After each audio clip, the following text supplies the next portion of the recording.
जय श्री राम मेरे मानस ज्योतिष ज्ञान के प्यारे जातक जातिका, मैं हूं आपके साथ आपका अपना डॉक्टर राज मिश्रा। आपका अपना पसंदीदा प्रोग्राम मानस ज्योतिष ज्ञान लेकर के आपके सामने उपस्थित हूं। देवगुरु बृहस्पति 6 मई को हो जाएंगे अस्त, और कब तक अस्त रहेंगे? 2 जून तक। 6 मई से 2 जून के बीच में, यानी ये जो करीब करीब मुझे लगता है 27-28 दिन का जो समय होगा, इस बीच में देवगुरु बृहस्पति रहेंगे अस्त।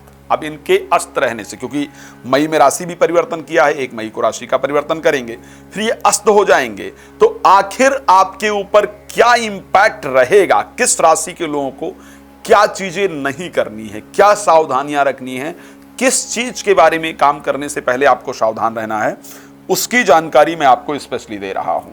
देखिए, मेष राशि के लिए अगर हम बात करते हैं तो कोर्ट कचहरी से रिलेटेड कोई मुकदमा इत्यादि दायर मत कीजिए। विदेश के लिए इस बीच में प्रयास करना असफलता देने वाला होगा। कोशिश करना चाहिए कि इस बीच में हवन, यज्ञ, पूजन इत्यादि ना किया जाए, क्योंकि उसका पूर्णतः फल जो प्राप्त होना चाहिए वो नहीं होगा, या धार्मिक यात्राएं ना की जाए, उसका पूर्णतः फल प्राप्त नहीं होगा। हाँ, खुद नाम जप जरूर किया जाए। बृहस्पति से रिलेटेड चीजें लाइक केसर जरूर लिया जाए, केले के जड़ की पूजा जरूर किया जाए, दूध डालकर हल्दी जरूर लिया जाए, हल्दी का टीका लगाया जाए। बट तीर्थ यात्रा, हवन, यज्ञ इत्यादि का आयोजन करना बहुत फायदेमंद नहीं होगा।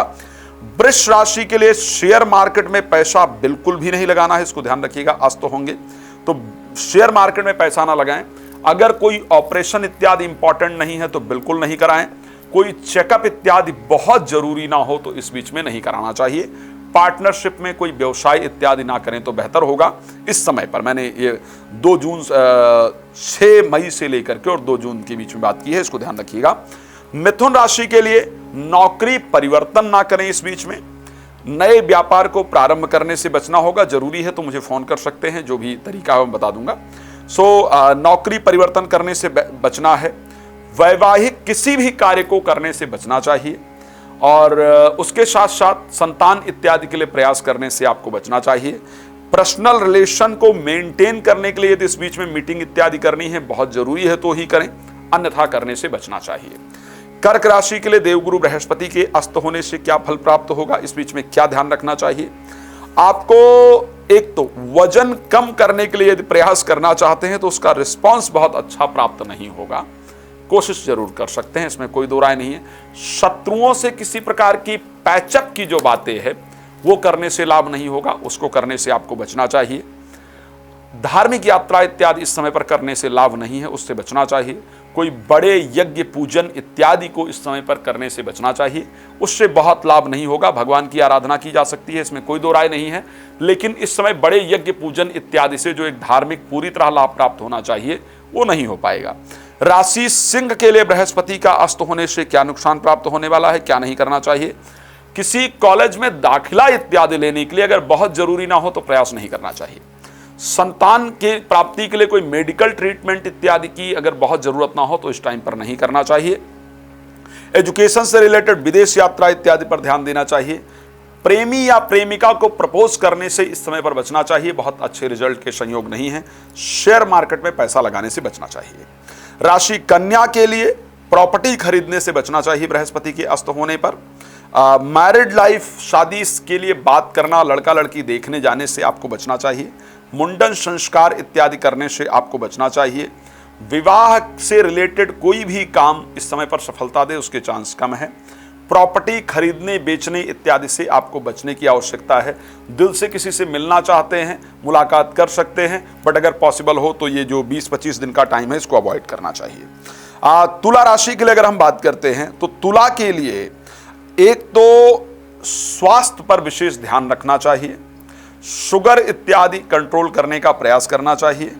तुला के लिए अगर हम बात कर रहे हैं, स्पेशली तुला राशि को बृहस्पति के परिवर्तन से, अगर आप मोटापा कम करने के लिए इस टाइम पर एक्सरसाइज वगैरह करना चाहते हैं या कोई मेडिसिन इत्यादि स्टार्ट करना चाहते हैं, अगर बहुत इंपॉर्टेंट हो तो ही करें।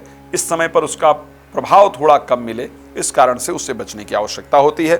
राशि वृश्चिक के लिए अर्थ से रिलेटेड कोई काम, संतान से रिलेटेड कोई काम, शेयर मार्केट से रिलेटेड कोई काम, कोई चीज याद इत्यादि करने का इस टाइम पर बचने की आवश्यकता है। लाइक अगर पॉसिबल हो, मान लिया जाए कि घर में तनाव चल रहा है या पैतृक संपत्ति का बंटवारा इत्यादि करना है, तो इस टाइम पर अगर उससे बचेंगे तो निश्चित रूप से आपको लाभ की प्राप्ति होगी। उसको करने से इस टाइम पर बचना चाहिए।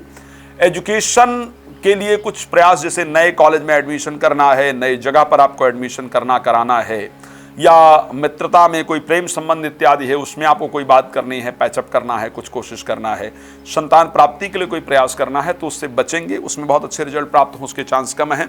मैं खैर इसका उपाय क्या हो सकता है वो लास्ट में आपको जरूर बताऊंगा। धनु राशि में क्या परिस्थिति है? धनु के लिए एक तो स्वास्थ्य से, मतलब किसी से आपको मिलना है जो बहुत इंपॉर्टेंट है, आपको लगता है कि इसी बीच में मिलना चाहिए, क्या करना है वो बताऊंगा, लेकिन अगर कोशिश हो तो इसके बाद मिला जाए। बृहस्पति के उदय होने के बाद 2 जून को बृहस्पति उदय होंगे, 6 मई को अस्त हो जाएंगे, तो उससे आपको बचने की आवश्यकता है। प्रॉपर्टी से रिलेटेड कोई काम, पैतृक संपत्ति से रिलेटेड कोई काम, वाहन इत्यादि से रिलेटेड कोई काम अगर करेंगे तो बहुत मुश्किलें आएंगी, करने से बचना चाहिए। अगर बहुत जरूरी है तो ही करना चाहिए। स्वास्थ्य से रिलेटेड लाइक कोई ट्रीटमेंट कराना है, कोई ऑपरेशन कराना है, कोई मेडिकल ट्रीटमेंट लेना है, उससे बचने की आवश्यकता है। बहुत इंपॉर्टेंट होने पर उस कार्य को आपको करना चाहिए। चलिए, मकर राशि के लिए अगर हम बात करते हैं कि बृहस्पति का परिवर्तन क्या रिजल्ट लेकर के आएगा, क्या कंडीशन होगी आपके लिए, तो बृहस्पति के परिवर्तन पर एक तो विदेश से रिलेटेड कोई काम करने से आपको बचना चाहिए। इनकम टैक्स से रिलेटेड कोई काम, कोर्ट कचहरी से रिलेटेड कोई काम करने से आपको बचना चाहिए। यानी इस बीच में अगर आपको कोई मुकदमा दायर करना है या किसी चीज का इस प्रकार का कोई कार्य है तो उसको करने से आपको बचने की आवश्यकता है। वीजा इत्यादि के लिए अप्लाई करना चाहते हैं तो उससे आपको बचने की आवश्यकता है। तो फॉरेन से रिलेटेड कोई काम, इनकम टैक्स से रिलेटेड कोई काम, या अदर कोई काम लाइक मुझे लगता है जो कॉन्फिडेंस लेवल कम है उसके लिए आप किसी से कंसल्ट करना चाहते हैं, या भाई बहनों से रिश्ते बेहतर करना चाहते हैं, तो इस टाइम पर वो किया गया प्रयास आपको सफलता नहीं देगा, बचने की आवश्यकता है।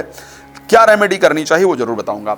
बृहस्पति के अस्त होने से 6 मई को जाकर बृहस्पति अस्त होंगे, 2 जून तक रहेंगे। मेरे कुंभ राशि के प्यारे जातक जातिका पर इसका क्या प्रभाव पड़ेगा और क्या सावधानी रखना है, मैं यही बता रहा हूं कि बृहस्पति अस्त होंगे तो क्या क्या प्रॉब्लम हो सकती है, क्या क्या सावधानी रखना है।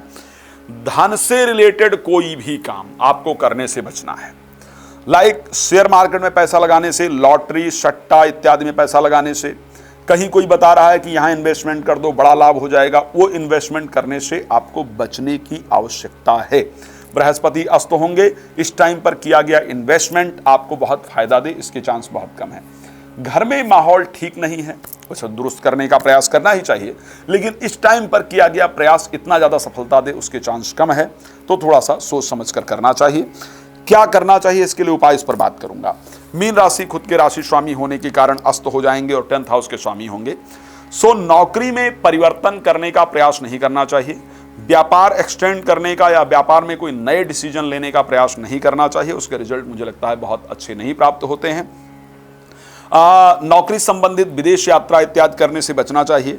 स्वास्थ्य पर ध्यान रखना चाहिए, बट कोई ऑपरेशन, कोई मेडिकल कंसल्टेंसी यदि लेनी है, बहुत इंपॉर्टेंट है, तो ही उस पर आपको ध्यान देना चाहिए।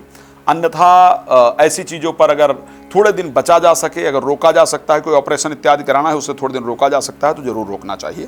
खैर, मैं रात को 9 बजे, दोपहर को 12 बजे लाइव आता हूँ, मेरे साथ लाइव जुड़ करके बात कर सकते हैं, बाकी कॉल अपॉइंटमेंट लेकर के मेरे साथ बात कर सकते हैं।